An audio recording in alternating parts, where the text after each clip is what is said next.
Дорогие друзья, как вы видите, началась прямая трансляция, а также прямая запись нашего прямого эфира с нашим гостем. Для того, чтобы это понять, следует только посмотреть в верхний левый угол. Там белая, красная кнопочка, которая мигает. Это говорит о том, что наш прямой эфир записывается. В начале нашего прямого эфира просто хотелось бы поприветствовать нашего гостя. Зовут его Борис Стамахин. Этот человек, мы его представим так, как мы видим его, и дадим ему слово. Борис Стамахин сам по себе является человеком чести слова, узником совести.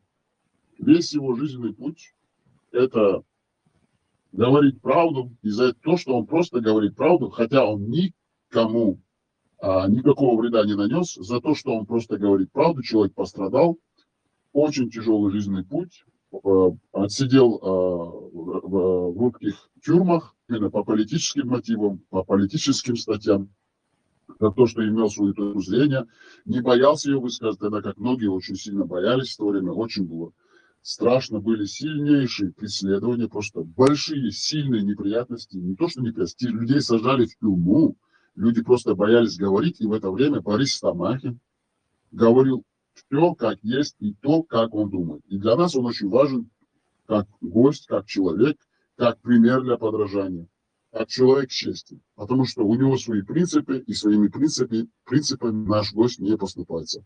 Мы его представляем так, мы больше не будем о нем много говорить, и дадим слово нашему гостю, Борису Стамахину, который любезно согласился с нами провести прямой эфир, а также с нами беседовать в формате вопросы, ответы, а также в свободном формате рассказать то, что он считает нужным для наших слушателей, а также, возможно, это будет хороший материал для истории. Борис, мы вас снова и снова, как говорится, поприветствовали.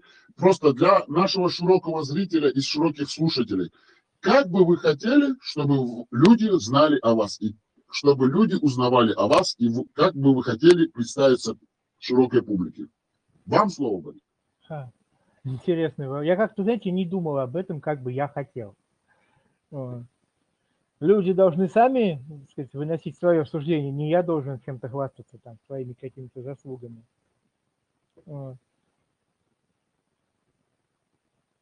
Что мог я делал, действительно.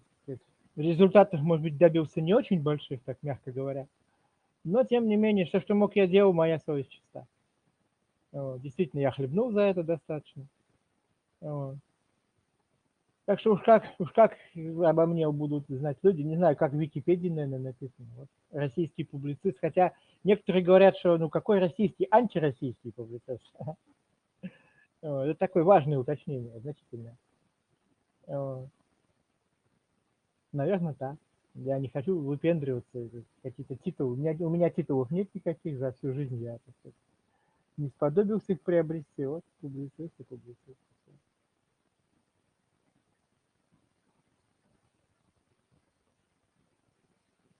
Хорошо, Борис, это ваш ответ. Значит, вы скромный человек сам по себе, но это, знаете, просто так странно звучит, потому что все гости, которым мы задаем такой вопрос, они говорят, вот меня люди так принимают, а я хотел бы, чтобы вы меня знали так, вот это моя стезя, вот в этой ипостаси я такой, это моя сторона новая. Все-таки, не, я понимаю. Возвращаясь к этому вопросу, вот вы говорите, я публицист. А почему вы как бы согласились с тем, что вас как бы представили публицистом? Но для себя самого, кто вы?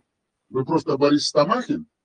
Человек, который говорил просто правду или писал что-то, как журналист, или с волей судеб вы стали публицистом. Вот в таком формате давайте мы передадим вопрос. Понимаете, я опять же говорю, мне не хочется вот выпендриваться и какие-то громкие слова о себе самом говорить. Обо мне пускай другие говорят какие-то слова. Я сам о себе просто не хочу, знаете. Я стал публицистом, причем я не ставил такой цели им стать, понимаете. Я просто, начал писать как бы какие-то вещи, излагать какие-то мысли еще там 30 лет назад, когда еще, ни интернета толком не было, ничего не было.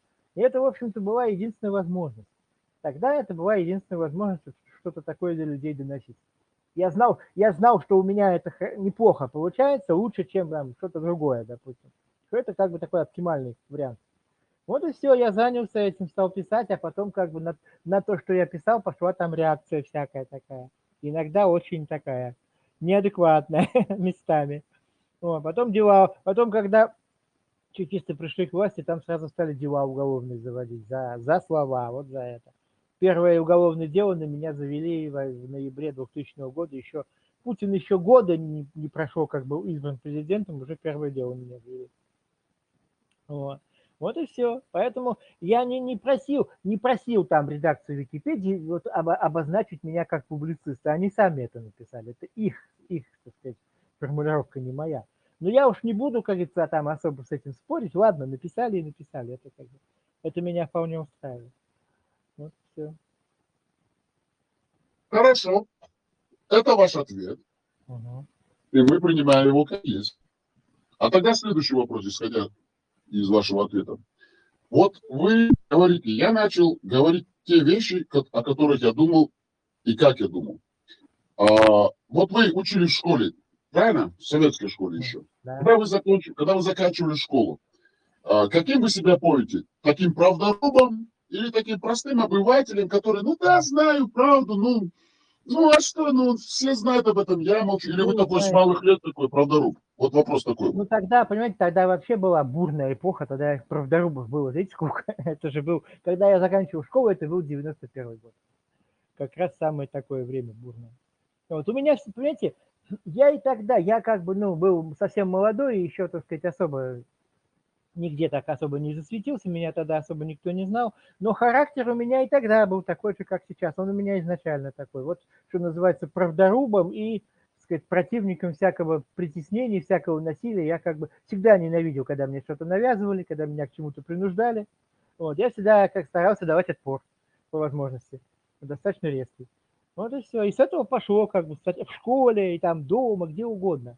А потом, как бы уже, потом на это уже стали накладываться какие-то идеи, какие-то политические, так сказать, смыслы. Вот и все. И так и пошло, потому что, ну, в перестройку еще можно было о чем-то говорить, была какая-то свобода. Там, пусть она не полная, там, куцая, урезанная, но все-таки какая-то свобода была внутри в самой Москве. А вот потом, когда ФСБ пришло к власти, сразу стало очевидно, что это как бы, ну, восстановление совка и закручивание гаек просто, ну, с первых же дней. Там пошло просто такой лавиной вот это все. Вот, и тогда уже понятно, что я как бы понял, что меня посадят, достаточно ну, быстро это понял, потому что я молчать не себя же я знаю, да, я молчать не буду. Я не буду молчать, глядя вот на это, на что они творят. Ну и они, собственно говоря, их я тоже знал, хотя, может быть, по чужому, на тот момент еще, по чужому опыту, там, по диссидентским мемуарам еще советских времен. Но у меня было представление, что такое КГБ советское, вот, соответственно, и ФСБ, потому что ФСБ то же самое. Вот. Ну и все, вот тогда как бы уже началась такая реальная война с системой. Вот, я себя как бы, ну, считал тогда, и, в общем-то, и сейчас могу продолжать считать себя в состоянии своей личной войны с этим государством. Вот, вот и все. Так, хорошо. Борис, ну давайте тогда, знаете, такой вопрос. А, Вот вы заканчивали школу, а в то время, ну, как все молодые люди, кем вы вообще хотели стать? Вот у вас был какой-то план жизни, какие-то мечты вообще? Как вы себе представляли свою будущую жизнь? Ой, ну я тогда не очень ее себе представлял. Я как бы еще школу не закончил, а уже влился вот в эту вот политическую жизнь, так сказать. Вот. Ходил на все мероприятия, какие были, и вообще как бы жил вот этим вот и варился как бы в этом котле. Вот и о чем-то другом, ну как вам сказать, я не очень как бы так ясно это предвидел и планировал. Вот. И, в общем-то, ну, собственно говоря, так и вышло, что вот пошел по этой стезе, что называется. Вот. Ничем другим, по сути, так и не сподобился заняться. Вот. Писал я, в общем-то, ну, это же тоже, ну, такой серьезный род деятельности, политическая журналистика. Вот я, по сути, ей занялся. Вот. Хотя там учился не на журфаке, заканчивал там другое, но все равно. Фактически занимался вот журналистикой и публицистикой. Газету делал когда-то там, в нулевые годы. Вот. Так что вот в основном по этой части. Борис, значит, вы все-таки формировались во время распада Советского Союза, на смене эпох. И это сильно повлияло на вас, мы так понимаем, исходя из вашего рассказа. Конечно. Понятно. Смотрите, Борис, вот такая есть интересная деталь вашей истории, что вы были знакомы с Новодворской, Был. что вы даже много с ней хорошо общались. Вот как вы с ней познакомились? Если есть возможность, конечно, отвечать. Если у вас нет возможности или вы не хотите, вы можете не отвечать и пропускать вопросы. Вот Ну, как просто я с ней расскажите, если... Да, как да. я познакомился? Я пришел на пикету американского посольства, которое она проводила. Мы с ней знакомы еще не были. Ну, естественно, я-то про нее знал, а про нее все знали. Она с экранов уже не слезала все 90-е годы. А она как бы обо мне понятия никакого не имела. Я пришел, потому что я где-то нашел анонс, что вот такого-то числа в такое-то время вот Демсоюз проводит там пикетирование. Я просто туда пришел, я захватил книгу, том ее мемуаров с собой, в карман положил. Вот, стоял там вместе с ними, там взял у них плакаты, стоял, участвовал в пикете вместе с ними. А после окончания пикета достал эту книгу, которую захватил с собой, подошел к ней, говорю: Валерий Ильич, подпишите, пожалуйста, мне. Она мне подписала. Вот так мы с ней лично первый раз пересеклись и познакомились. Ну, может быть, не то, что прям очень так познакомились. Знакомство дальше уже было там более детальное. А первая встреча была вот такая, чисто деловая, вот на пикете. Хорошо, Борис, как вы запомнили, вообще, как вы запомнили Новодворскую? Это все-таки женщина тоже с очень тяжелой судьбой, она тоже такая, знаете, правдоруб, пострадала, ее закрывали в психиатрические больницы, клиники. Это, в принципе, человек, который боролся с системой. А в наш взгляд, она была идейным человеком или тоже волей судеб стала таким, и как бы пошла, как говорится, по течению, или у нее формировалось свое мировоззрение? Вот как бы вы это описали бы момент? Нет, понимаете, в чем дело? Она как раз не по течению, а скорее против течения шла. Все время, начиная там с юности.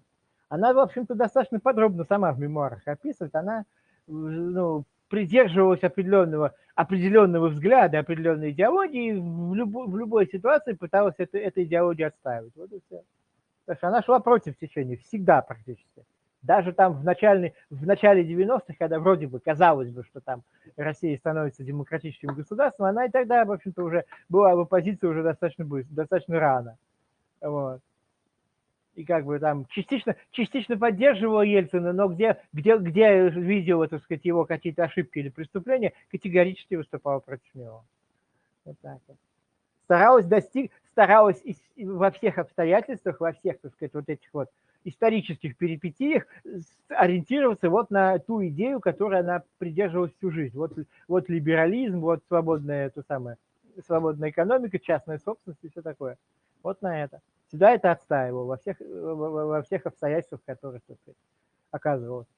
А так вообще она великий человек, что тут говорить. Как бы. После 10 лет прошло со дня ее смерти, можно с полной уверенностью сказать, что она великий человек, и что я, например, ей очень многим обязан, я вообще как бы ее ученик, я считаю себя ее учеником. Очень много из того, что я знаю и понимаю, и как бы, ну, даже тем стилем политическим, которого я вообще придерживаюсь, я обязан ей, потому что учился я на ее примерах, на ее книгах, на ее, так сказать, акциях уличных, вот сам иногда участвовал. Вот. Я очень многим ей обязан, и я ее ученик. Борис, значит, исходя из того, что вы говорите, потому что вот только что вы сказали, когда мы вам задали вопрос, она пишет в своих мемуарах, но мы-то специально задаем вопрос вам, потому что вы являетесь современником Новодворской. Исходя из того, что вы говорите, все-таки это была фундаментально женщина, ну, как человек, можно сказать, гражданин мира, фундаментально стоявший на принципах свободы, понимаете, вот именно принципы свободы и права. Мы так, ну, как бы, исходя из того, что вы говорите, вырисовывается такая картина. Да. Вы сможете это подтвердить? Ну, разумеется. Она стояла на принципах свободы всегда, всю свою жизнь.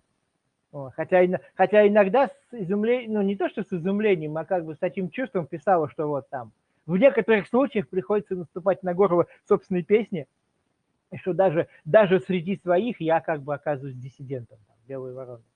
Вот. Бывали там разные ситуации, но вообще, да, она отстаивала свободу, даже в тех случаях, когда методы приходилось использовать такие, достаточно жесткие для этого. Потому что свобода являлась как бы такой глобальной целью, как бы, ну, не сиюминутной, а более отдаленной. Вот. Так что да, я на самом деле с вами согласен, что она стояла на этих принципах всю свою жизнь. Хорошо. Смотрите, Борис, вот развал Советского Союза вас застал в молодом возрасте, вы имели честь, а также возможность общаться с Новодворской, видели всю эту так называемую, некоторые личности, мы говорим, так называемую демократическую силу новую, рождающуюся в Советском Союзе, а также постсоветской России. Угу. Когда вот вы поняли, что вот что-то идет не так, что-то здесь уже не то.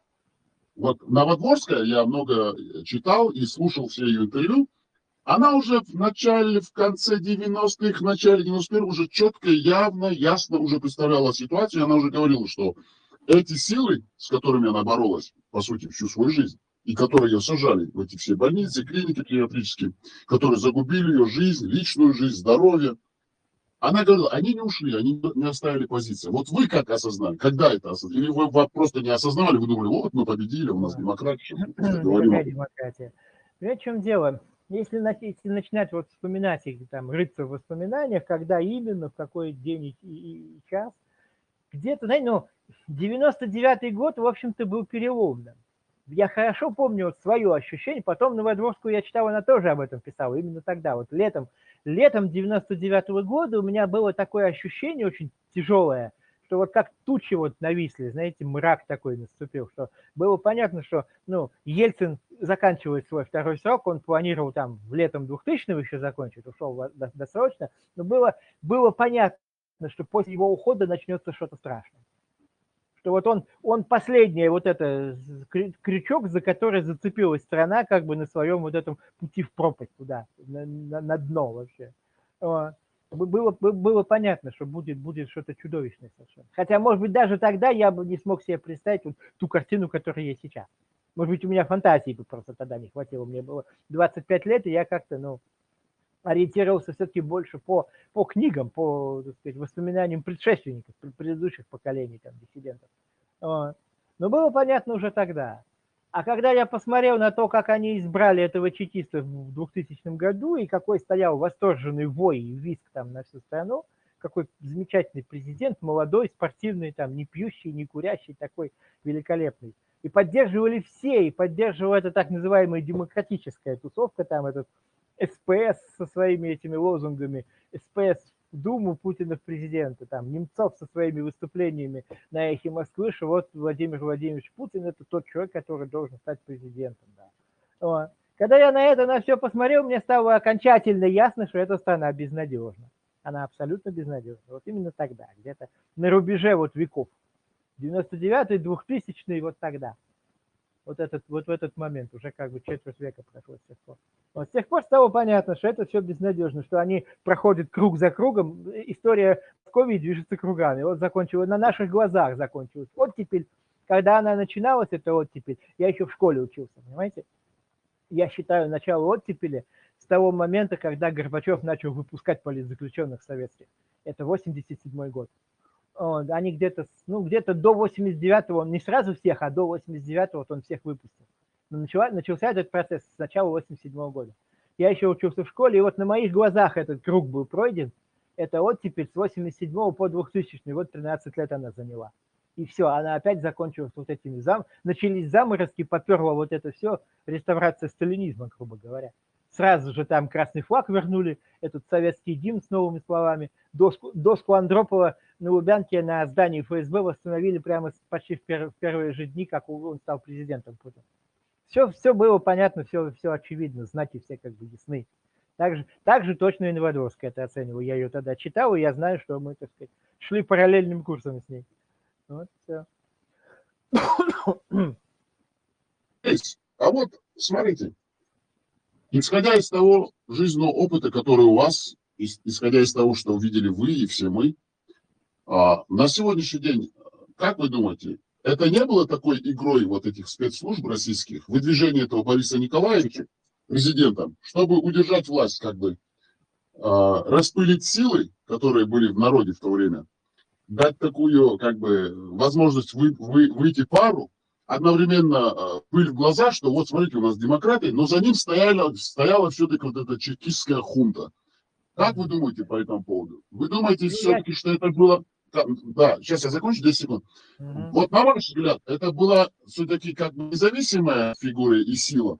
Или все-таки им давали возможность просто представляться, потому что когда в 90-м, я сейчас по памяти не помню, когда к зданию КГБ подходили, и была там сильная такое сильное собрание людей, митинг такой большой митинг, и все хотели ломиться уже в здание КГБ на Лубянке.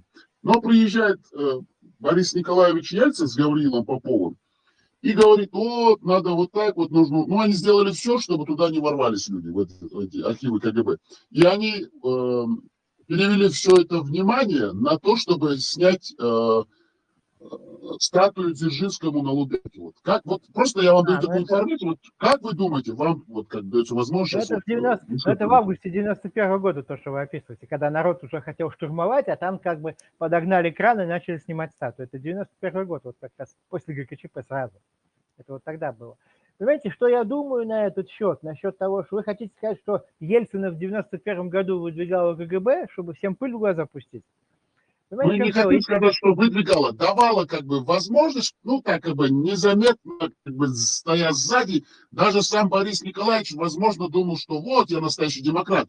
Но, как мы знаем, все демократические силы, так называемые сегодня в России, они все курируются ФСБ. Мы об Ну, этом понимаете, в чем прекрасно дело? знаем. Возможно, я не берусь как бы об этом определенно точно говорить, что, возможно, КГБ играла какую-то закулисную роль. Но, понимаете, единственным как бы фактором оно точно не было. Там еще масса других факторов была, которые способствовали выдвижению Ельцина и всему остальному. Понимаете? Я не могу точно сказать, какова была вот роль КГБ. КГБ всегда находится в тени. Никогда публично до Путина никогда не выступала. Вот. Я думаю, что все-таки в такую уж прям конспирологию не стоит ударяться, что вот его специально там. Понимаете, насчет того, что он там помешал в штурму здания КГБ и прочему, вообще как бы у него было много ошибок, он далеко не идеальный был, понимаете, он был как бы такая очень противоречивая фигура с бэкграундом советским. И если, понимаете, если вот Новодворская об этом, кстати, много писала о нем, если рассуждать о его мотивах, о его личности, понимаете, он, может быть, и хотел чего-то хорошего, он, может быть, и хотел там добра для своей страны и как-то ее вытащить из вот этой ямы советской, где она 70 лет находилась, но у него выучка была тоже советская. Он как бы, ну, действовал так, как умел, а умел он учился, он в советских, так сказать, этих самых всей системе, он же дошел до кандидата в члены Политбюро, и вот умел он вот так. И он как бы, ну, далеко не идеален был, но вот, к сожалению, к большому, вот выдвинули его, потому что он был наиболее проходная такая, наиболее сильная фигура, известный там с таким опытом, там, это самое, за спиной такая биография, все такое. Вот, выдвинули его, да, это печально. Я с некоторыми разговаривал, известными демократами, уже покойными. Как это, спрашивал, как это получилось? Ну, вот так получилось. Вот выдвинули его, все поддержали. Вот, понимаете, Сахаров поддерживал, участвовал в этой самой межрегиональной депутатской группе, это чего-нибудь достоит. Вот, Сахаров поддерживал. И Сахаров, кстати, Гыбуха, ну, не то, что считается, а как бы есть такая, ну, точка зрения достаточно, на мой взгляд, убедительная, что КГБ убило Сахарова, что он был отравлен, что он не сам по себе умер. Вот. А Ельцина вот, да, продвигали, и вот он как бы стал президентом и наложил отпечаток своей личности на эпоху.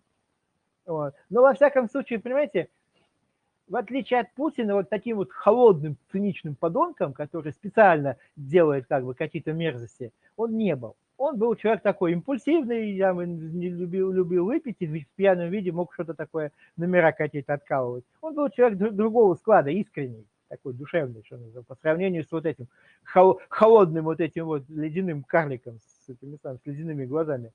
Вот как-то примерно так. То есть, конечно, по большому счету его выдвижение было, ну, ошибкой.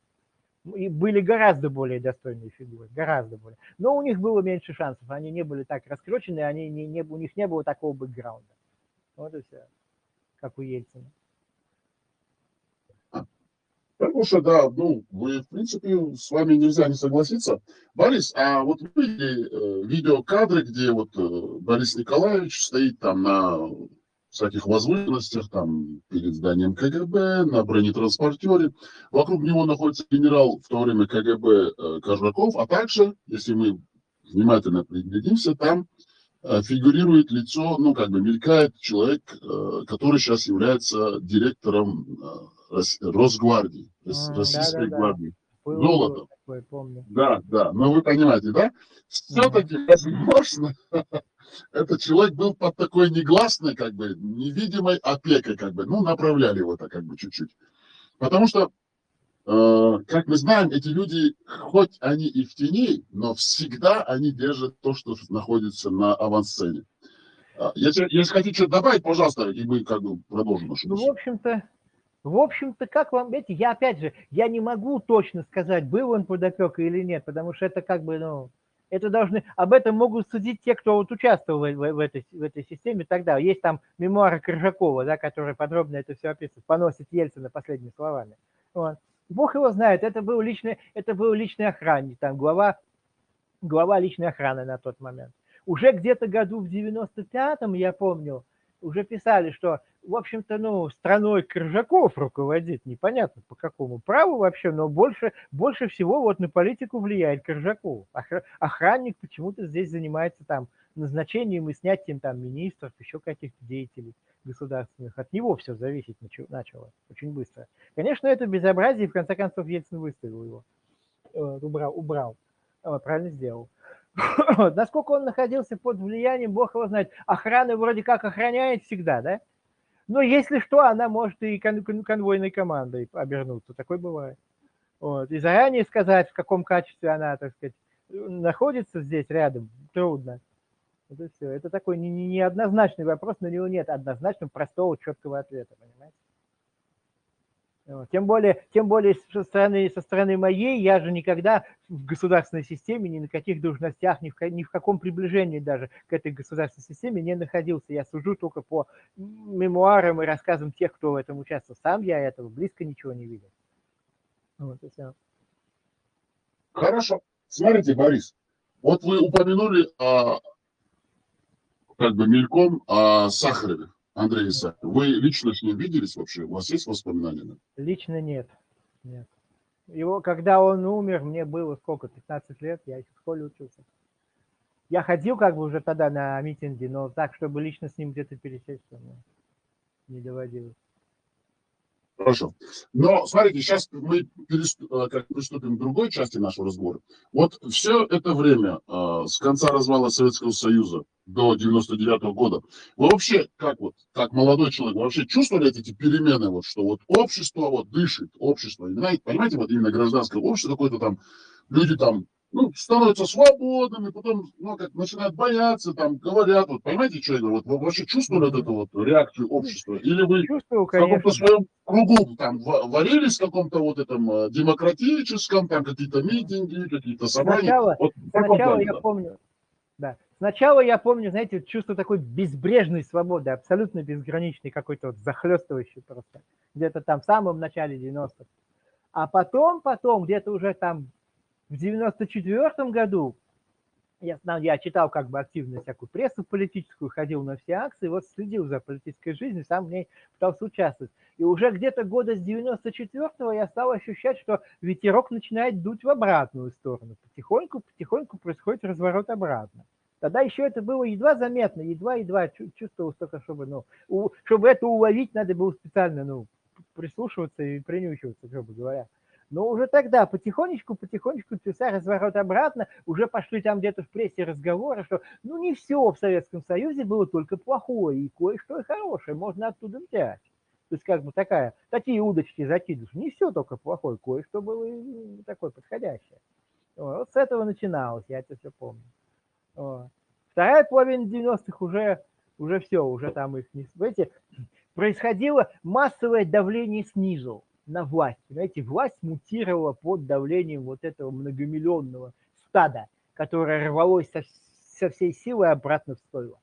Их выгнали из стойла пинками в 91 году.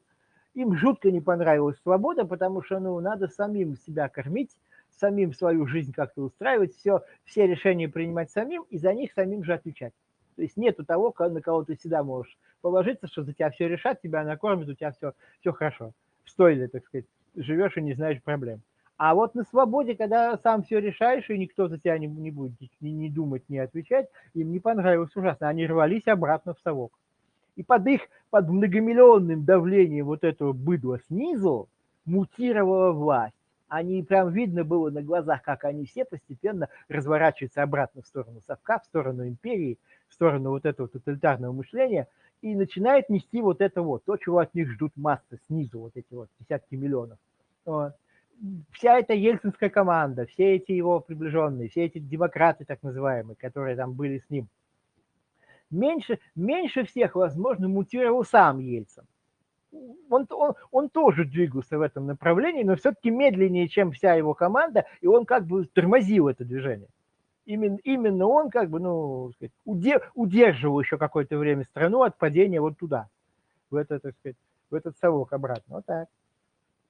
Но к концу 90-х уже стало понятно, что я вот только сказал недавно, что к концу 90-х, в 99-м уже было понятно, что после его отставки все, там как бы обвал сразу, там уже все. Ничего не спасет и не поможет. И, в общем, так и случилось. Понятно. Борис, давайте вернемся к 94 году. Начало российской военной агрессии против все-таки независимого и суверенного чеченского государства, кто бы что ни говорил. Как вы застали эту новость и как вы представляли в то время именно ситуацию? Как я застал? Я в институте был. И, по-моему, узнал, по-моему, только когда вернулся уже, что ли. Я сейчас точно уже не помню. Я учился в институте тогда.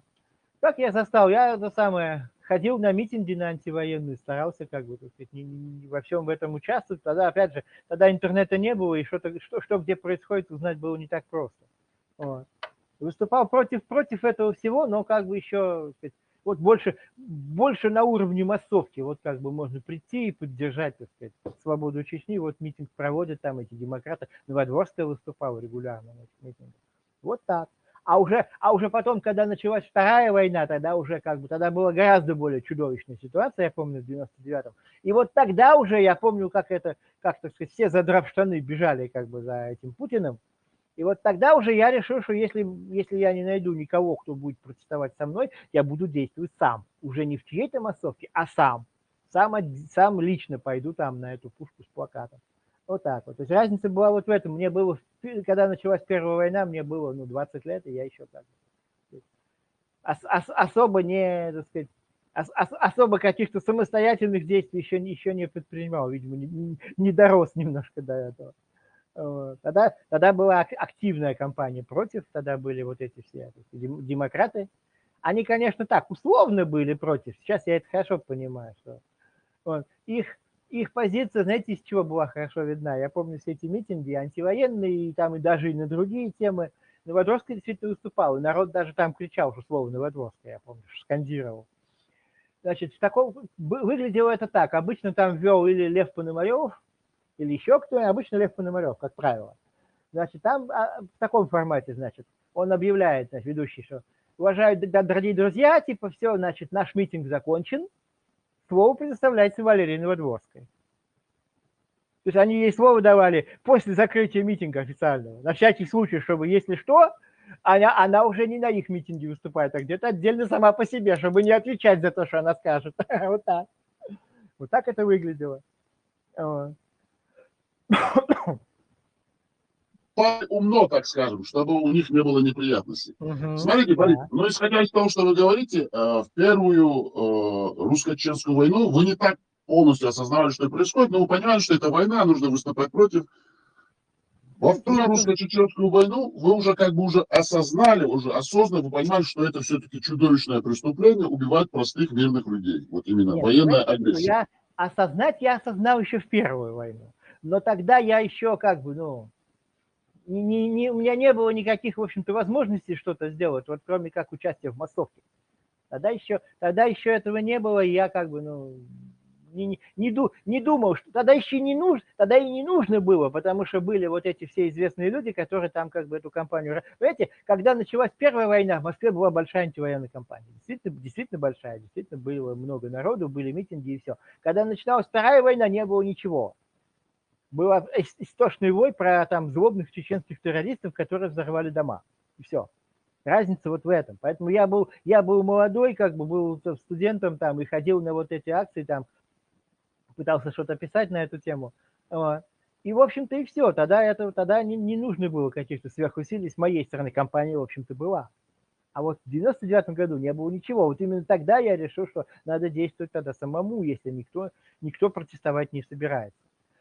А то, что это агрессия, было понятно сразу, в общем-то, что там особо думать-то и вникать в это. Было совершенно очевидно.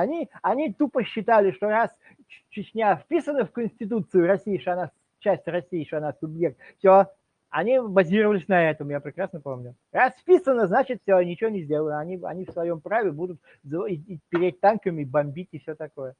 Логика была такая, очень простая.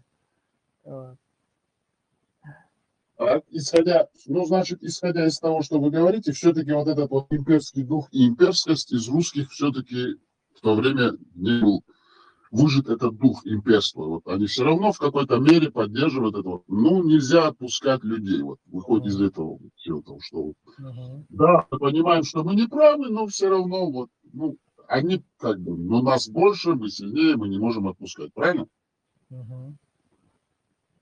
Имперский дух, он, в общем-то, остался. Знаете, тогда в 90-е еще была оттепель, и вот именно потому, что была оттепель, была еще достаточно значительная антивоенная кампания. Была как бы эта пресса условно-либеральная, которая выступала против войны и, в общем, так или иначе, в той или иной мере Чечню поддерживала. Вот именно в этом разница. Была оттепель, еще как бы были какие-то силы, которые могли протестовать. Но вот это вот быдло, оно и тогда настроено было проимперски. И тогда, понимаете? Я не знаю, вы слышали или нет,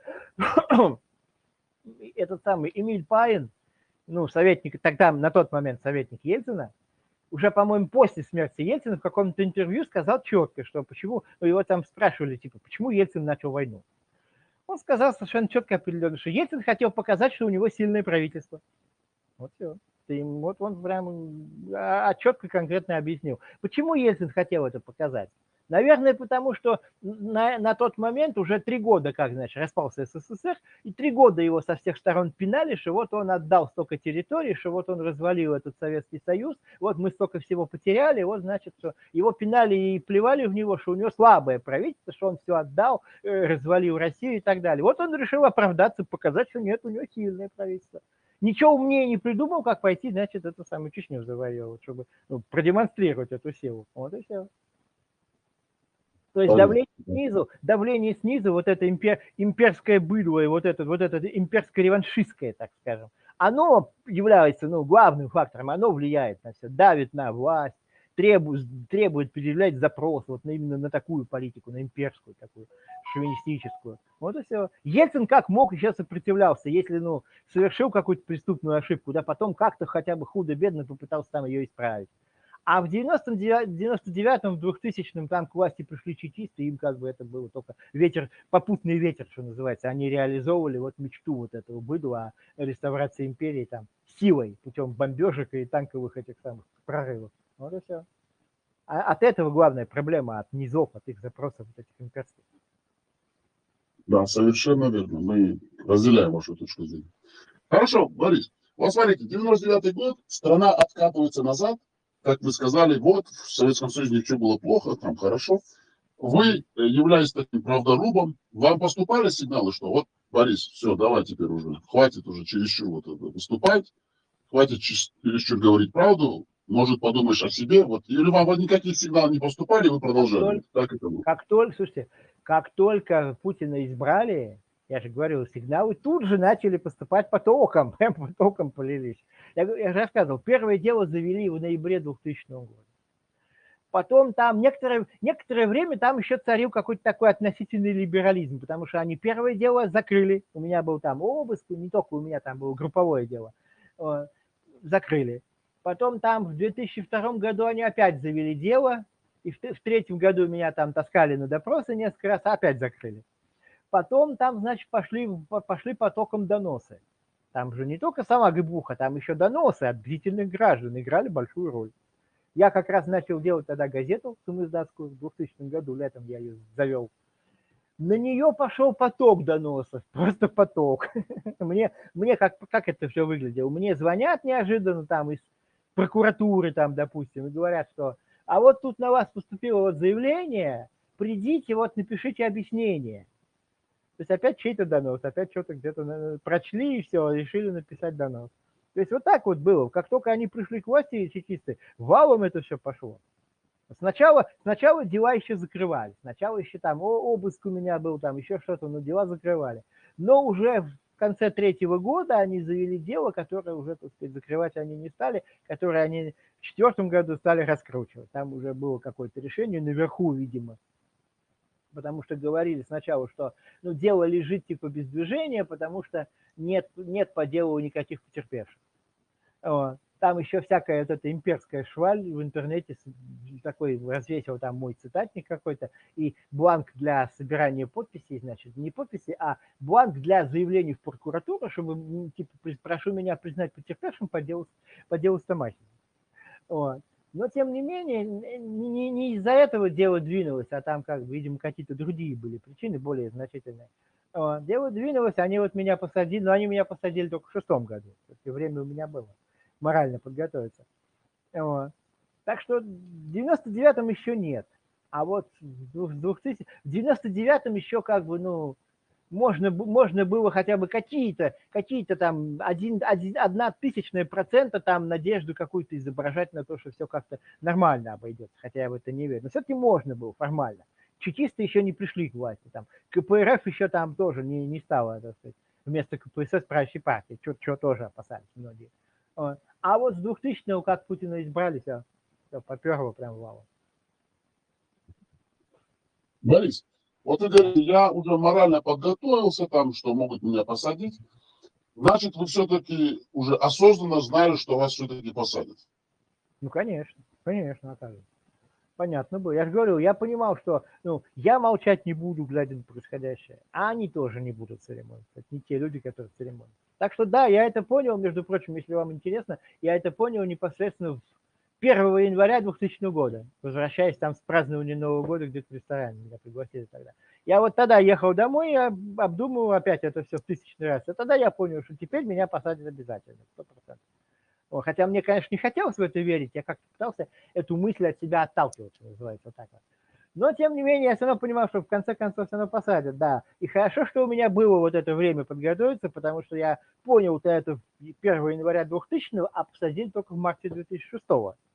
Время у меня было достаточно. Я в этот период вместилась там попытка иммиграции первая, там 20 месяцев в международном розыске в Москве и все такое. Вот. Попытка от них слинять как неудачная, когда они меня все-таки это самое выпасли, что называется. Вот. Там много чего было, но вот да, я уже понимал. С самого начала я понимал, что теперь они посадят, конечно.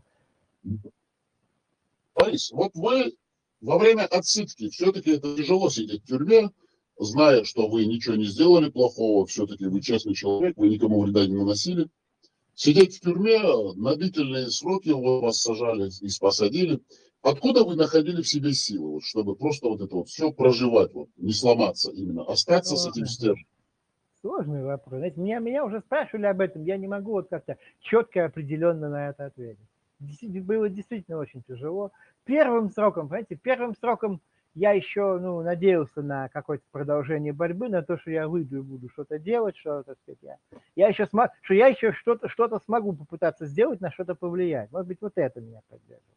Первый срок был больше тяжел морально, потому что я сидел с уголовниками в лагере, там, в бараке. Это было очень, очень противно. Вот.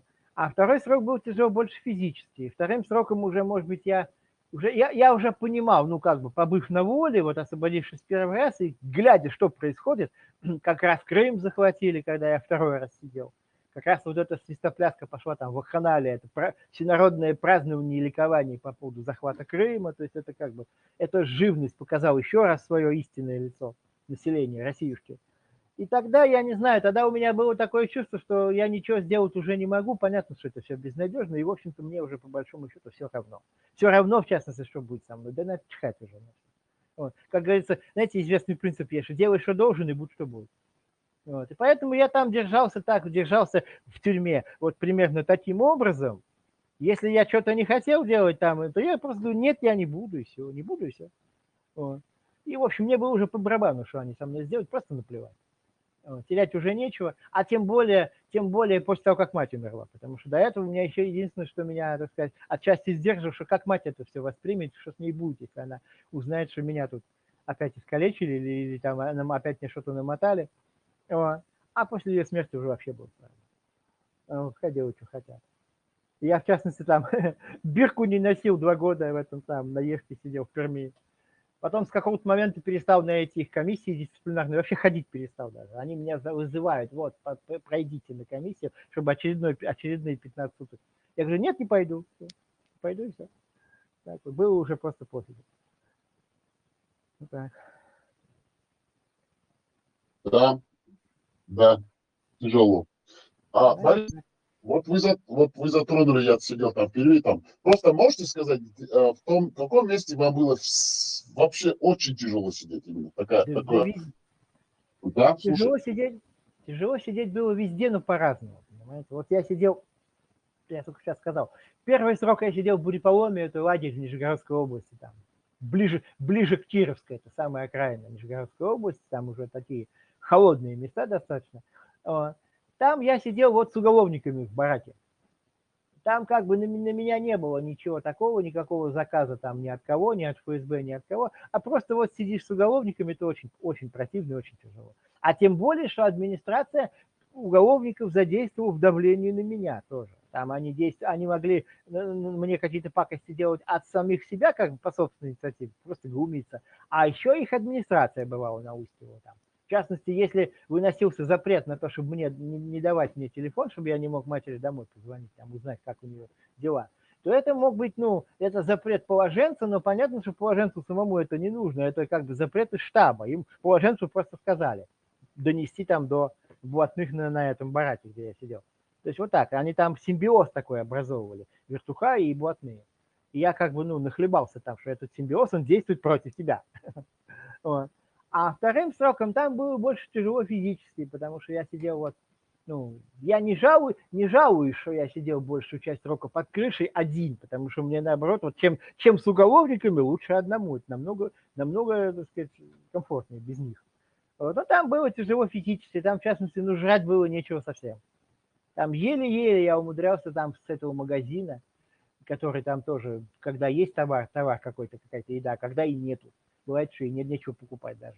Вот. Передача там на Ешке была, по-моему, 2 раза в год, а накрытый, потом меня еще накрыт уже отправили последние 2 года. Там вообще 1 раз в год.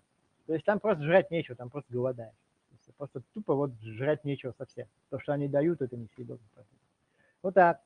Где-то там камера ледяная. В Перми была там ледяная камера на Ешке. Она летом ледяная. Когда нет отопления, там пробирает до костей. Просто невозможно.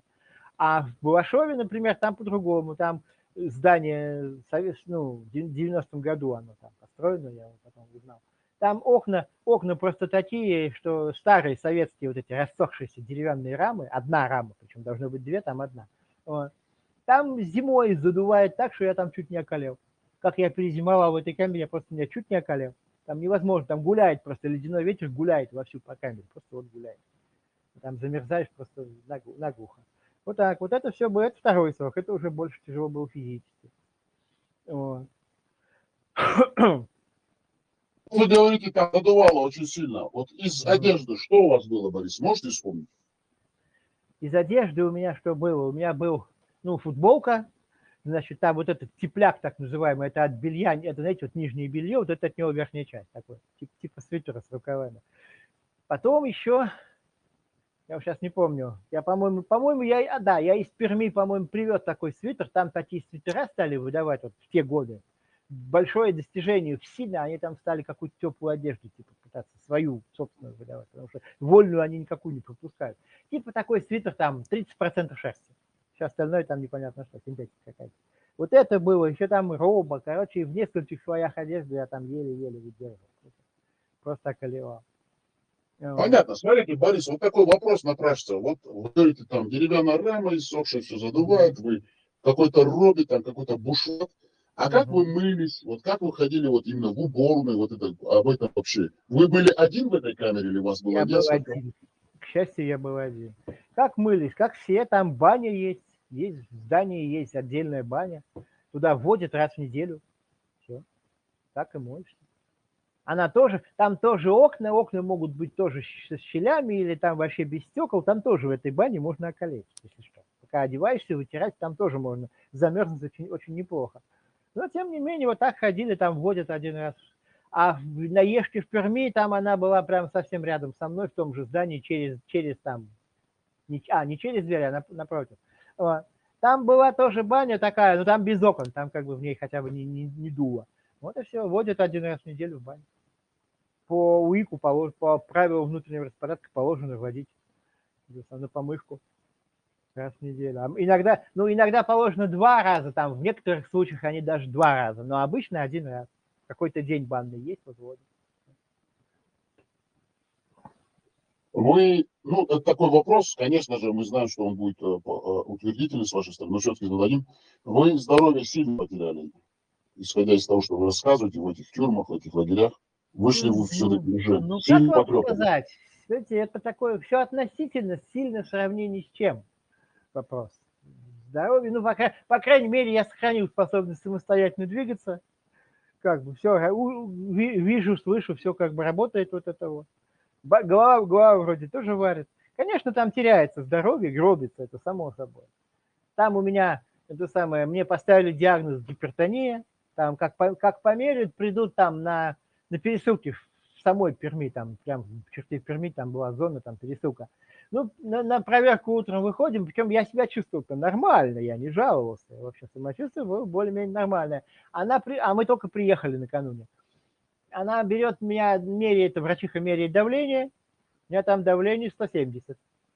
Она мне сразу выписывает постельный режим, причем без моих просьб, сама. Вот так. То есть гипертония и вот всякое такое. Я же покалечился еще, когда с этого окна падал, в 6-м году при первом аресте. И вот это все там тоже очень сильно мешало. Мне больше мешало вот это, потому что я хожу, хромаю, у меня палка нужна. Палку эти сволочи, они запирают куда-то в шкаф, и палку они не дают, там, чтобы эту палку допроситься куда-то с ней выйти, это целая история. А в Саратове, когда на Централе, тоже транзитом ехал через Централ этапом, там они ее отбирают вообще, там в камеру эту палку нельзя, все нельзя. Как хочешь. Пардон, извиняюсь за подробности, там в камере есть туалет, я такой первый раз вижу, этот туалет приподнят над полом, там сантиметров на 50 где-то так.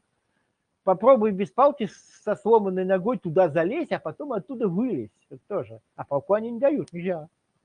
Я потом чуть не дрался, там бодался с ними из-за этой палки на следующий день. Вот так вот. Так что эти травмы тоже мне сильно там мешали, вот больше вот это. Не то, чтобы я вот в самой тюрьме что-то такое сильно потерял, но в покалеченному, со сломанной спиной, со сломанной ногой, с сотрясением мозга, там, конечно, было тяжело. Там, понимаете, в чем проблема была? Вот на этом самом, на Ешке, допустим, я 2 года просидел на Ешке в Перми, в одиночке. Вот. Там же, ШИЗО, ПКТ, ЕПКТ, все в одной камере. Все режимы предусматривают, что нары, там, на сон дается время с 10 до, не помню, с 10 до 6, да, в 6 утра подъем. И на все остальное время с 6 утра до 10 вечера нары пристегиваются к стене, то есть лечь нельзя. Там можно только сидеть на табуретке, или ходить по камере туда-сюда, 16 часов в день. Это было мучительно, это было, может быть, хуже всего, потому что спина болит, под вечер уже просто невыносимо, уже такое ощущение, что весь измочаленный, как будто, я не знаю, там вагоны разгружал. А ничего не делаешь, сидишь или ходишь просто, а болит все ужасно. Лечь нельзя. Пока не будет отбоя, не спустят эти нары, лечь нельзя. Только если на пол, но там висит видеокамера наверху, и они тоже прибегают, что типа, что лежишь, что спишь, все, это начинается хай через кормушку сразу. А лечь нельзя. Да и на пол лечь я если лягу, то потом с трудом большим встану. Это очень, очень тоже тяжело было. Я иногда пару раз ложился на пол.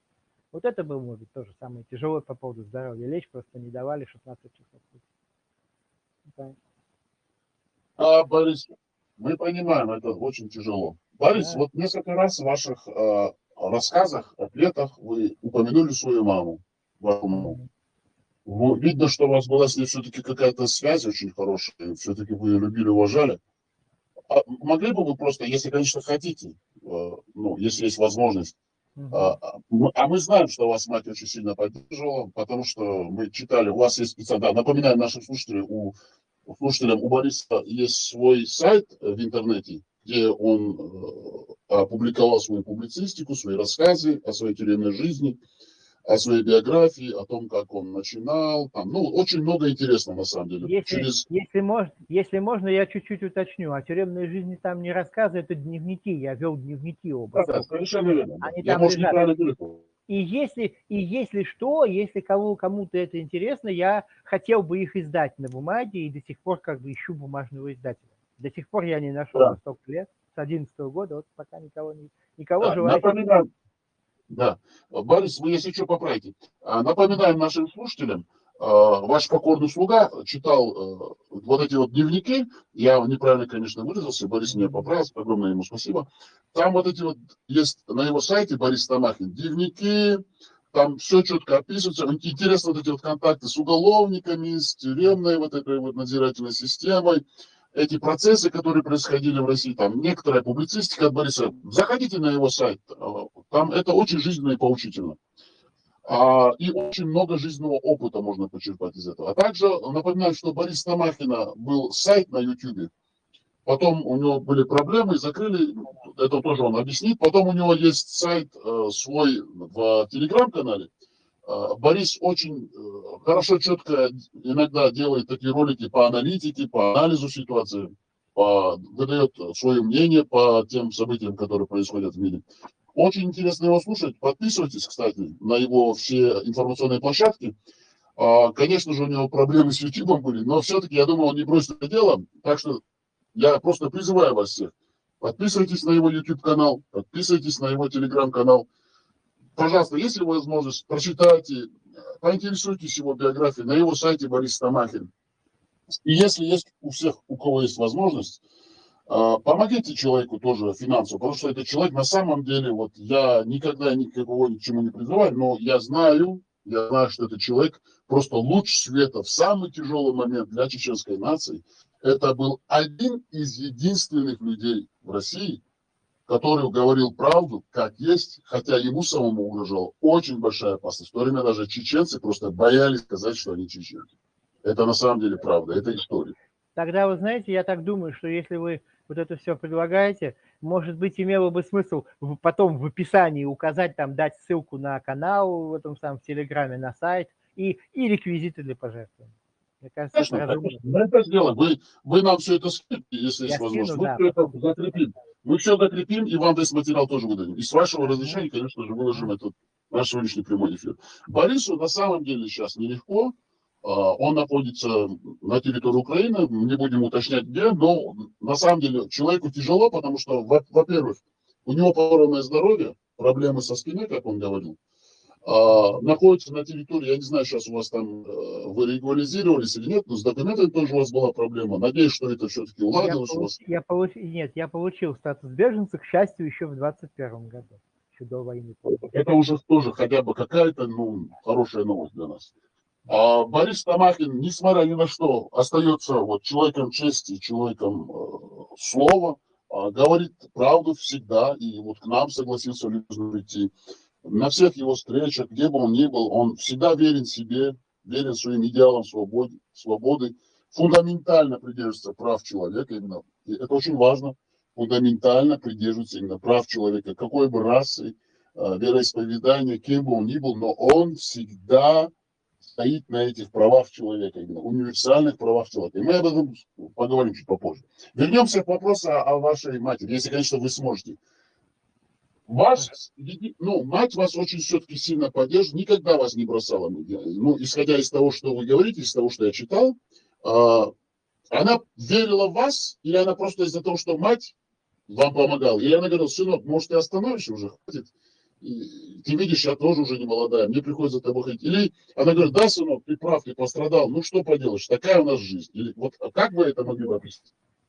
это сложный вопрос, потому что мать, конечно, знаете, мать прошла, ну, такой тоже, целый ряд таких трансформаций, на нее очень повлияло то, что со мной случилось, первый раз, потом второй раз. Она как бы, ну, никогда, в общем-то, особо политизированной не была в прежней жизни, а тут она стала как бы ненавидеть этот режим путинский.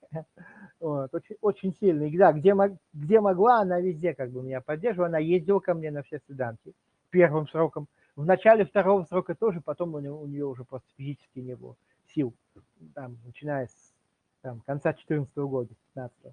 Вот. Алло. Мы вас слышим, мы вас слышим. Мы вас слышим. Да, великолепно, мы вас слышим. Вот. С начала второго слова, да, говорите. Сколько у нее было сил, сколько было возможностей, она поддерживала всегда. Она не была там прямо моей единомышленницей, но надо сказать, что когда там ей звонили там какие-то мои друзья и знакомые, меня всячески нахваливали, и когда показывали ей книжки мои, которые выходили, пока я сидел, там на каком-то канале на Ютубе обо мне там ролик сделали даже, ей, конечно, это было приятно, она мной гордилась. Она понимала, что этим можно гордиться. Это не то, что там какой-то забулдыга, который что-то украл и сидит вот за вот это. Вот. Тут как бы да, тут она мной гордилась. Хотя я ничего не достиг и сижу в тюрьме, но я и в тюрьме сижу так, что люди меня хвалят. Хорошие слова обо мне говорят. И Борис. Да. Алло. Сейчас вот говоря, вы нас слышите, да, я надеюсь? Сейчас говоря о том жизненном пути, который прошла ваша мать, о том, как она вас поддерживала, как я говорил, ваш покойный слуга читал, вы говорите очень нежно отзываетесь о своей матери. Все-таки хотелось бы посредством этого эфира тоже отдать дань памяти вашей матери, чтобы люди помнили о матерях, которые не только просто поддерживают своих детей за то, что они их дети, а именно они уже осознанно принимают вот это решение, осознают, что да, у него сын там или дочь, он страдает, но есть какие-то ценности в этой жизни, кроме вот этих вот материальных, там, каких-то карьерных.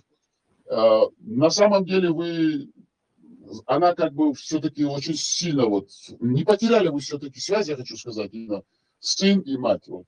Это очень, как вот сказать.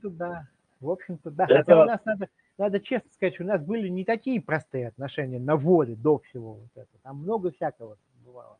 Но когда я сел в тюрьму, то я почувствовал, что да, у меня есть такая поддержка, это как бы огромное счастье, особенно первым сроком. Вот. Алло.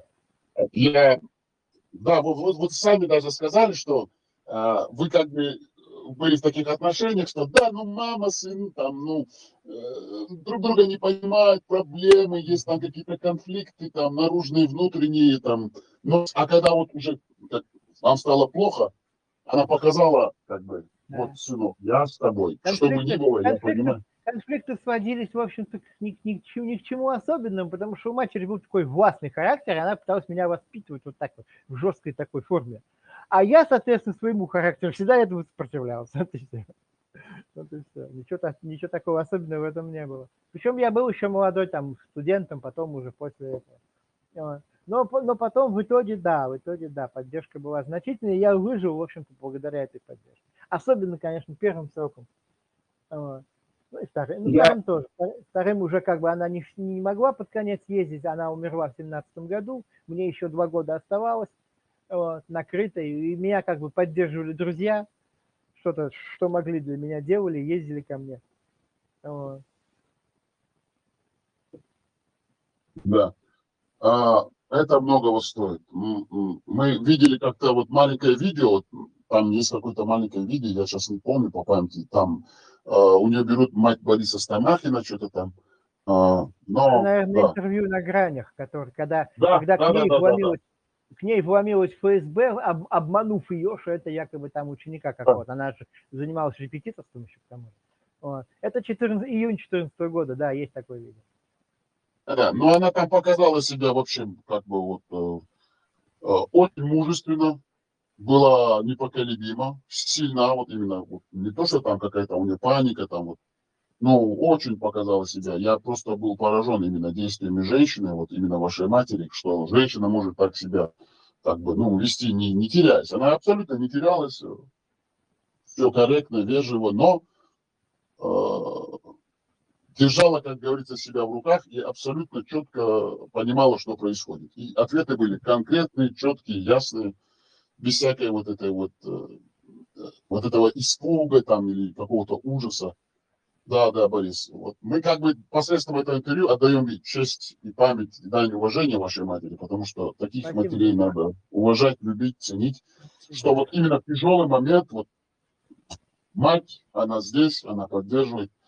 И это не слова лести вам, я просто, это, я как вам сказал до того, как мы с вами говорили, это для меня честь именно, для меня личные, как бы, дань уважения, личное дань уважения выразить вот именно посредством этого интервью, чтобы еще раз, как наши предыдущие спикеры говорили, что люди вас, понимаете, люди чести, не забывайте тех людей, которые за них положили, как говорится, животы, свою жизнь, потому что вы являетесь носителем правды. Это надо говорить, об этом надо говорить, напоминать. Сейчас очень такая есть тенденция, там, заболтать, там, сказать то, или он говорил то, это было бы время. Но нет, есть всегда честь и достоинство. И эти ценности, их надо придерживаться и культивировать. Мы не можем просто так забывать об этом. Хорошо. Да, Да. да, если хотите добавить, пожалуйста, говорите. Ну, а что можно добавить? Вот как бы идет война, и я хотел бы приложить тоже руки к победе над москаликами. Вот, к сожалению, пока у меня нет такой возможности.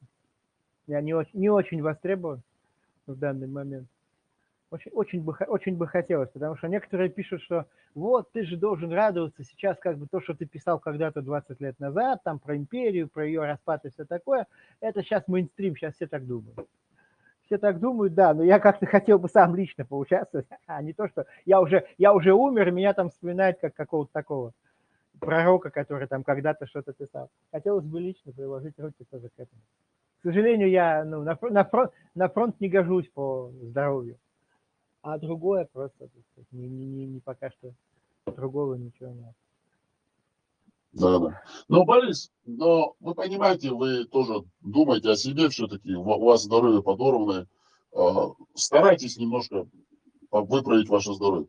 Смотрите, Борис, вот ваши некоторые высказывания многих повергает даже не то, что в шок, они цепляются за то, что вы говорите, и говорят, вот видите, он тоже там поменялся. Хотя, если так смотреть и слушать фундаментально то, что вы говорите, всегда есть какая-то, не то, что даже какая-то, а есть доля истины, потому что вы придерживаетесь именно того стержня прав и свобод людей, о которых надо говорить и не забывать. Понимаете, о чем я говорю? Вот, например, ваша позиция по Нагорному Карабаху, там война между Арменией и Азербайджаном, многие интерпретировали так, как будто вы взяли позицию защиты армянского какого-то государства, там, позиции. Хотя, в принципе, вы говорили о правах простых людей. Я это так понял, я знаю, что вы это так выносили. Потом ваша позиция по это из Израиля, вот этот хамасовский конфликт, Да. это религиозная подоплека там, но хотя, в принципе, я тоже понимаю, что вы говорили именно о жизнях людей, и там никакого у вас с вашей стороны не было именно там кому-то понравится, занять позицию какого-то сильного. Понимаете, о чем я говорю? Вы всегда являетесь таким, знаете, вот, каким-то человеком, который вот всегда вот есть стержень, кому нравится, что не нравится, но я буду все равно вот этого придерживаться. Вы не конформист, в общем. Понимаете, о чем я говорю? Да. Вы не конформист, вот. Да.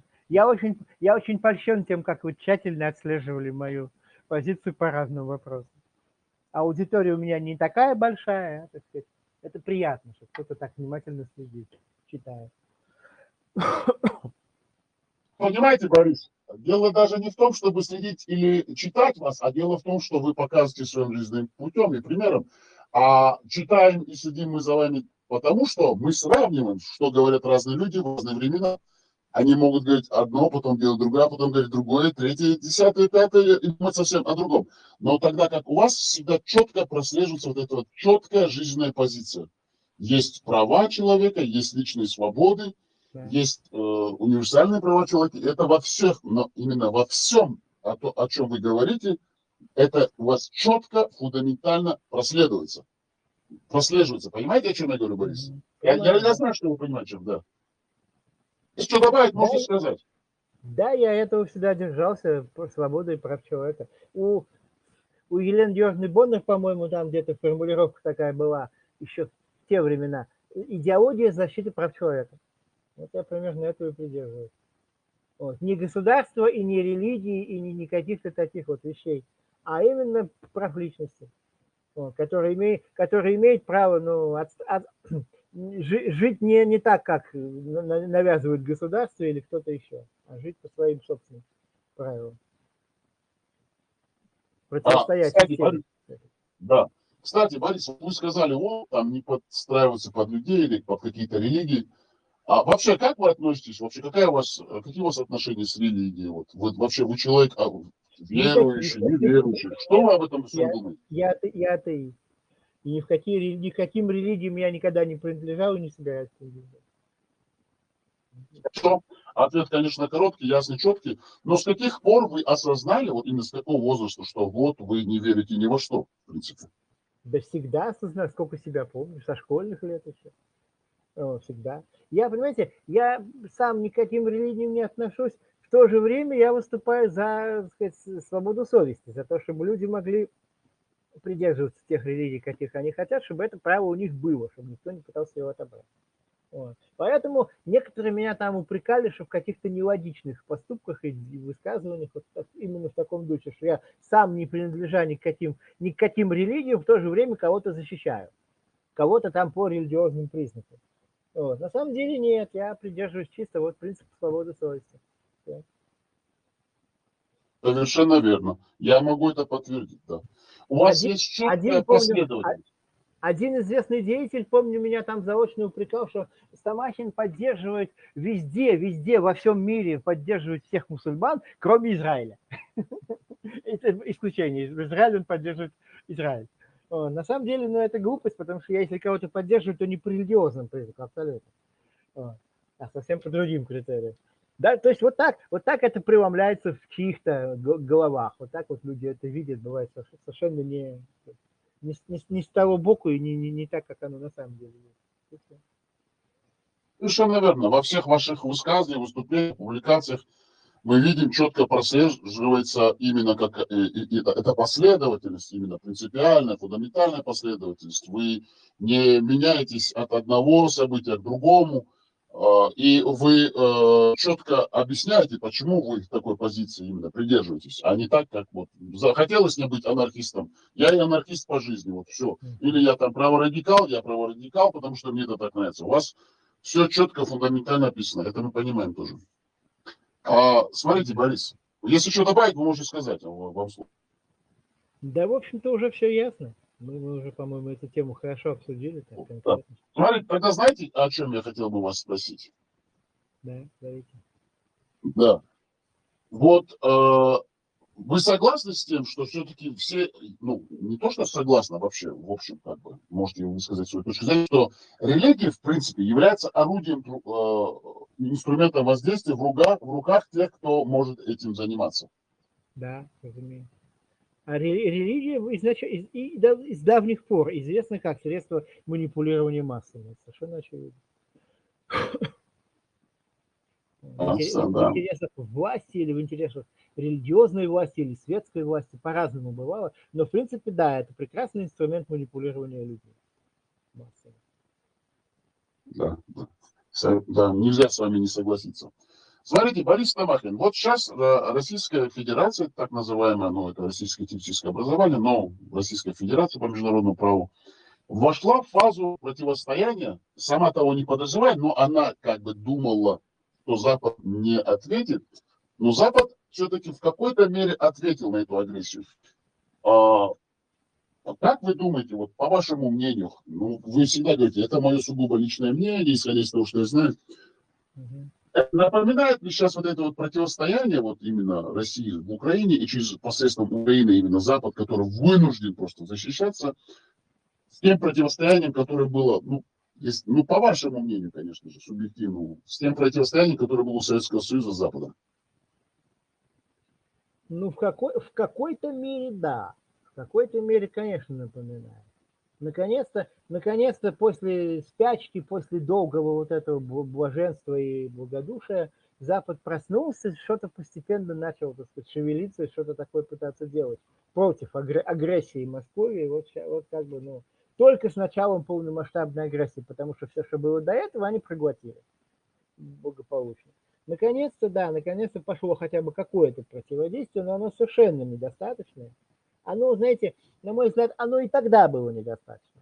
Всякие вот эти там разрядки, вот эти все мирные переговоры, там, подписание, это самое, подписание Москвой, там, итогового документа этого самого совещания по безопасности в Европе в 1975 году, которое Москва подписала только для того, чтобы зафиксировать, что она оккупировала половину Германии, и что это как бы граница, которую вот типа Запад признал. До этого не признавали, вот они признали эту оккупацию. Вот. И тогда, в общем-то, перед Москвой слишком сильно прогибались. И сейчас еще Запад пытается, так сказать, одной рукой поставлять оружие Украине там в явно недостаточных количествах, а другой рукой там как-то поддерживать контакты с Москвой. Там. Чтобы на всякий случай, чтобы не рвать полностью, чтобы они больше стремятся не к тому, чтобы Украина полностью победила и Московия перестала существовать как империя, а они больше стремятся там к перезагрузке отношений с Москвой, к тому, чтобы наладить с ней какие-то отношения. Там. После Путина, и если Путин сдохнет, и там ну, начнется оттепель, грубо говоря, да, какой-то либеральный очередной поворот, они сразу могут там сказать, что мы ни при чем, эту войну типа начал Путин, мы вообще никакого отношения не имеем. Запад вывести войска, Запад на это купится, опять им включит зеленый свет, опять их там примут в эту большую восьмерку, все опять пойдет по тому же кругу. И все. Вот чтобы этого не допустить, я как бы стараюсь что-то делать, что-то говорить, как бы, но понятно, что от меня ничего не зависит, меня никто не служит. А вот как бы опасность в этом. Вас не слушают, потому что она, правда, на самом деле, горькая. Она пугает людей, понимаете? Она пугает. Все хотят как-то вот услышать правду, но чтобы она была все-таки какой-то красивой. Это когда вы ее рубите с плеча и как бы, как есть, радикально. Да, вот такое вот довольно неприятное это чувство собственного бессилия. Вот как есть новые русские, так называемые демократы, у них все красиво, там Россия прекрасная Россия будущего, тогда как вы очень жестко, очень, ну как сказать, объективно, как есть, опираясь на исторические факты, описываете всю ситуацию. Вот, Борис, вот, если хотите добавить, добавьте, потом я вам задам другой вопрос.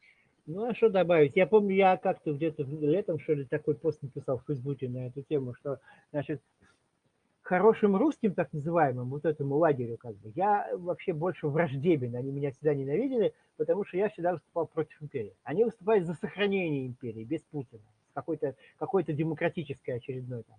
Я выступал всегда за разрушение этой империи. Значит, есть еще, кроме этого, есть еще такой достаточно большой круг, ну вот, иммигрантов, представляющих покоренные Россией народы, целые вот эти форумы собираются, знаете, да, там, свободных народов пост-России, там еще что-то такое.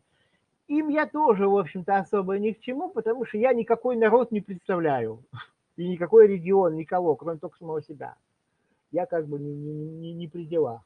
А что касается в Украине, вот нахожусь в Украине, да, здесь как бы война, здесь вообще, ну, передний край борьбы с вот этим абсолютным злом московским. Но здесь тоже я, в общем-то, не при делах, у меня нет ни гражданства, ничего, и здесь я как бы тоже не востребован. Тоже живу как бы только тем, что слежу за новостями в интернете, и все это очень скучно и противно, честно говоря, при моем характере. Но вот так. Вот так. Получается, что никуда не идти, везде клин, везде как-то так. Да, у вас есть четкое видеообращение, кстати, напоминаю нашим слушателям, где Борис Тамахин описывает именно всех вот этих новых хороших русских, а также все те покоренные и свободные такие будущие народы, где Борис Тамахин четко описывает и дает свою точку зрения. Борис, а вот вопрос. Вот вы сейчас получили гражданство, не гражданство, а статус беженца. Статус беженца в Да. Украине. Статус беженца, да. У вас нет такого вообще, или мысли, желания вот покинуть Украину, уехать куда-нибудь в другую страну, западную страну, где все-таки вам будет легче, лучше, возможно, вы сможете поправить еще лучше ваше здоровье. Вообще есть такие мысли у вас? А из чего следует, что мне там будет легче и лучше? Вот из чего? Совершенно не очевидно. У меня нет такого желания. Да, я понимаю. много раз предлагали, но я считаю, что никуда ехать не надо. Понимаете, я уже наездился, уже сколько можно каждый раз начинать жизнь с чистого листа, с нуля вообще. Я уже здесь один раз начал с нуля, когда приехал 5 лет назад. Сейчас туда ехать, там тоже начинать снова получать там убежище, да, ждать, пока там какое-то жилье дадут, а до этого жить в лагере беженцев. Спасибо, не надо. Мне такая перспектива не нравится. Так что нет, я по возможности, если, все будет нормально, хотя бы относительно нормально, я останусь здесь, закончу, снимут военное положение, я попытаюсь, подам на гражданство и попытаюсь получить украинское гражданство, вот, потому что пока военное положение, насколько я знаю, не принимаются ходатайства, запросы. Вот. Да. Пытаюсь получить гражданство и остаться здесь и по возможности как-то влиться вот в здешнюю политику. Не только в здешнюю, но в том числе. С гражданством, кстати, если дадут, это проще. А пока что вообще ничего невозможно. Понимаю. Смотрите, Борис, вот такой вот напрашивается такой момент, не то, что даже вопрос, а констатация. Вот вы, человек, реально пострадавший от этой постсоветской, гобневой, вот этой ФСБшной русской террористической системы, вам только дали с такими перепонками, таким, знаете, с проволочками, с натяжку, статус беженца. А есть такой деятель Александр Невзоров, который еще с телевидения Санкт-Петербургского, такой пропагандист, такой, знаете, отъявленный такой, знаете, конечно, да, я помню, да, расист, который вообще не любит никого, вот откуда деньги идут, за того он и будет пропагандировать, а ему вот дали гражданство Украины. Вот как вы на это смотрите? Но если вам чем-то это может навредить, то вы не высказываетесь, просто если есть возможность ваше Мне мнение. ничего не навредит, я помню, что тогда в прошлом году, когда ему дали, это очень бурно обсуждалось, и многие писали, что почему вот тебе не дают, а ему дали. Во-первых, я, в общем-то, формально еще пока не обращался даже за гражданство. Его не могут дать без запроса, надо написать заявление о том, что я прошу дать. А во-вторых, понимаете, что мне равняться с Невзоровым? Вы понимаете, Невзоров это, такая фигура, у него аудитория там миллионы. Его слушают миллионы там в различных странах. У него огромная аудитория. У него, я помню еще тогда, вот когда ему дали гражданство в том году, я, по-моему, заходил на его канал на YouTube, посмотрел там что-то, по-моему, 2 миллиона, если я не путаю, по-моему, 2 миллиона только подписчиков на YouTube. То есть, понимаете, когда он что-то говорит, его хорошо слышно. Когда он начал поднять, для меня это было неожиданно, потому что я помню его вот эту всю отвратительную имперскую пропаганду времен 90-х годов, нулевых, все такое. Дело уголовное же висит на него в Литве до сих пор, со времен 91 года. Когда он начал поддерживать Украину в нынешней войне, неожиданно для меня, то понятно, что это большой плюс для Украины, когда такая фигура грандиозного такого масштаба поддерживает Украину. Это, конечно, плюс большой. И ему за это могут сразу дать гражданство. Он полезен для Украины. Все. То есть меня это не удивляет. Они прагматически подходят. Ему дали, а мне кто? Я не знаю, я могу подать, но я не знаю, когда мне дадут, и дадут ли вообще. Бог его знает. Но, может быть, все-таки дадут. У Невзорова огромная аудитория, у него большое влияние. Вот и все. Гораздо больше. Да, Борис, вот смотрите, вот насчет аудитории. Да, у него большая аудитория, вот таких, как он, хороших, плохих, бывших, настоящих русских, так называемых демократов, не демократов. Но какая польза от них? Потому что то, что он говорит, оно вообще... Я вот его слушаю на самом деле, Борис. Но в принципе там нету сути в том, что он говорит. Он всегда какая-то у него сатира, там маразм, одновременно какая-то клоунада. Но по существу он не говорит. Понимаете, о чем я говорю? Это другой вопрос. Вот что он говорит, это отдельный вопрос. Хорошо или полезно это или не. Я только сказал, что для Украины, видимо, это сочли, так сказать, руководство Украины сочло, видимо, что это полезно. Понимаете, это отдельный вопрос. Аудитория и что он конкретно говорит, это отдельный вопрос. Знаете, вот как в этом самом, я помню, в школе еще алгебру проходили, вот есть такое понятие модуль. Вот число там, модуль числа. Причем это означает, что оно без знака, оно не плюс и не минус, а просто абсолютная величина. Вот в смысле, вот по модулю то, что он говорит, это грандиозно, потому что у него грандиозная аудитория. Он может там что-то доносить и влиять на умы. У него реальное влияние на умы. А уж что там он говорит, правильно или нет, это совершенно другой вопрос. Все равно, что бы он ни говорил, у него будет фанатов дофига. Его цитируют, перепощивают там дофига. Вот. Просто уже привыкли, что вот они его фанаты, что они живут в том числе его, так сказать, идеями. Вот. Это в любом случае, это большое влияние. И человек, когда человек с таким большим влиянием, с такой аудиторией кого-то поддерживает, то он, так сказать, это не остается незамеченным. Вот гражданство дали. Я так воспринимаю, что вот за такие заслуги, за то, что поддерживает вот в международном масштабе.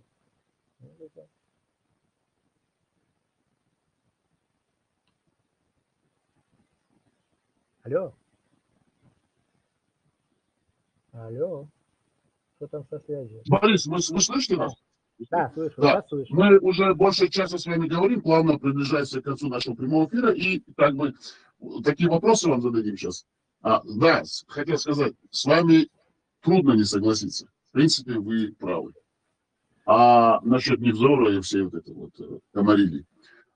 Борис, вот смотрите, вот вы со стороны вот сейчас как бы, в принципе, вы не в этой среде как бы находитесь.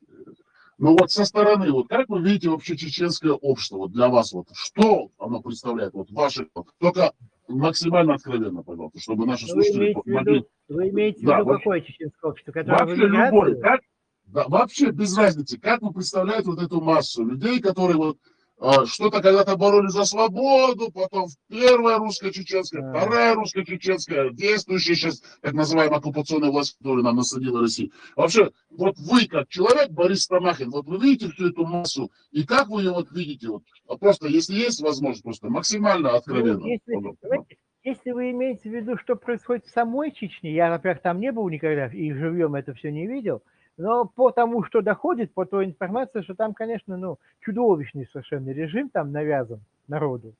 Там творятся совершенно какие-то безумные вещи. Вот, уже что-то такое за гранью вообще воображения. Вот, то есть я не знаю, как там терпят просто этот режим, как это вообще удается это терпеть, просто не представляю. Вот, я понимаю, что я просто уверен, что если не поддержка Москвы, то этот Кадыров там, ну, убежать он, наверное, не успеет. Я очень надеюсь на это. Что долго властвовать он там не будет, если его перестанет поддерживать Москва.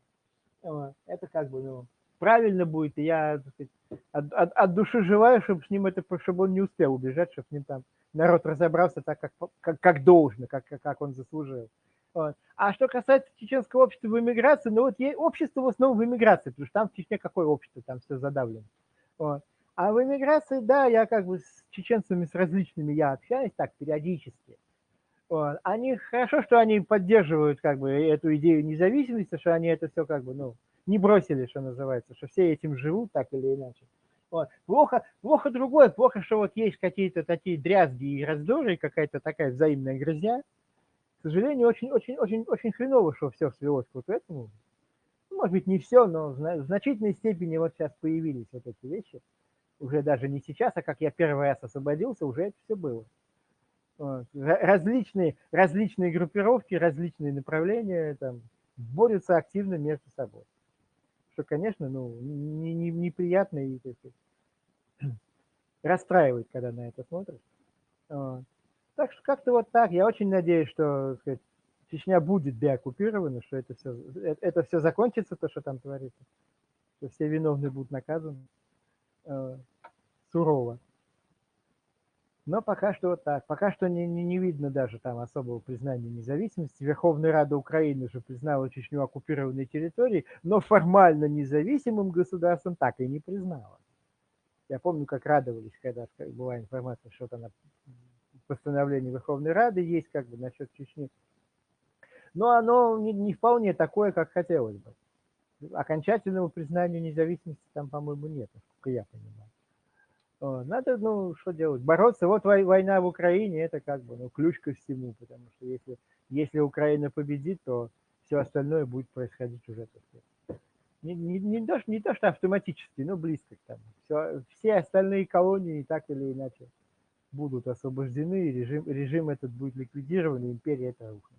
И я очень надеюсь, что на этот раз она рухнет окончательно, потому что она несколько раз уже рушилась и потом восстанавливалась, к сожалению. Третий раз уже сейчас, и должно быть это окончательный доступ распад. И освобождение как Чечни, Кавказа, так и всех остальных регионов. Всех оккупированных стран, территорий, народов и земель. Бог знает, там за столетия, начиная там, с 15 века. Вот и все. Борис, вот и завершаем. Вот вы сказали, вот в эмиграции чеченские разные фракции, там силы между собой грызутся, борются. А не кажется ли вам, что это... Да-да, вы слышите нас, Борис? А не Да, кажется ли, да, не кажется ли вам, ну, ваше мнение, конечно же, что они курируются все-таки из России, что это все как бы, и есть некоторые силы, так называемые, борющиеся за свободу, но все-таки есть какое-то кураторство из России, потому что, в принципе, ну, эти люди все, они не представляют интерес чеченской нации.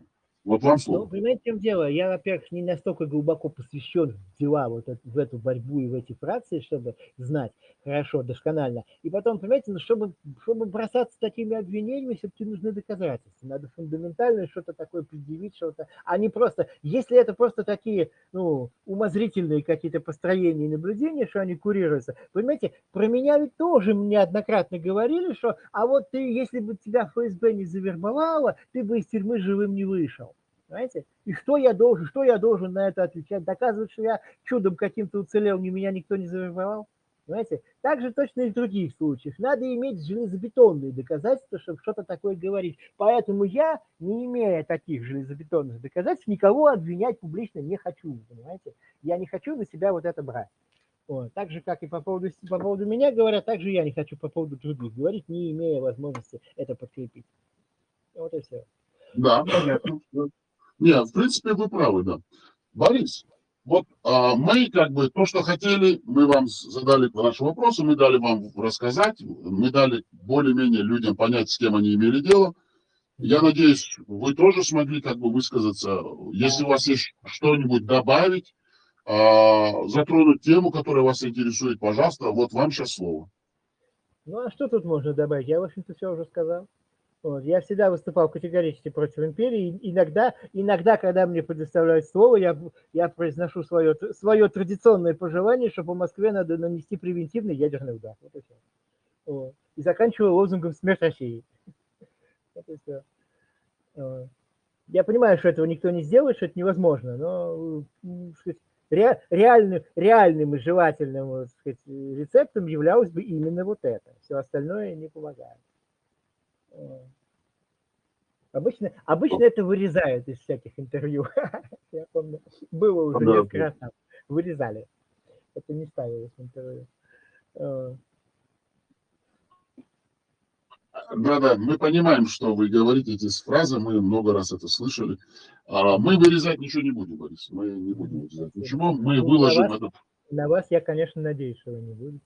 Не, мы ничего не вырезаем никогда, как есть, все выкладываем. Потому что это ваше право, это ваш голос, вы за это пострадали, вы имеете право высказывать свою точку зрения, как хотите, где хотите и кому хотите. Борис, я думаю, что для вас было все-таки интересно тоже как бы пообщаться в этом формате с вашей как бы аудиторией именно в чеченском сегменте интернета. Мы выказали, надеюсь, вам наше уважение, благодарность. Вы нам высылаете ваши реквизиты, ваши данные на все ваши каналы, мы все это прикрепим, и мы же вам вышлем этот сегодняшний эфир в видеоформате, а также в аудиоформате. Можете, если хотите, разместить на ваших площадках, а мы с вашего разрешения все это выставим на наших информационных площадках. То есть вы это выложите на YouTube?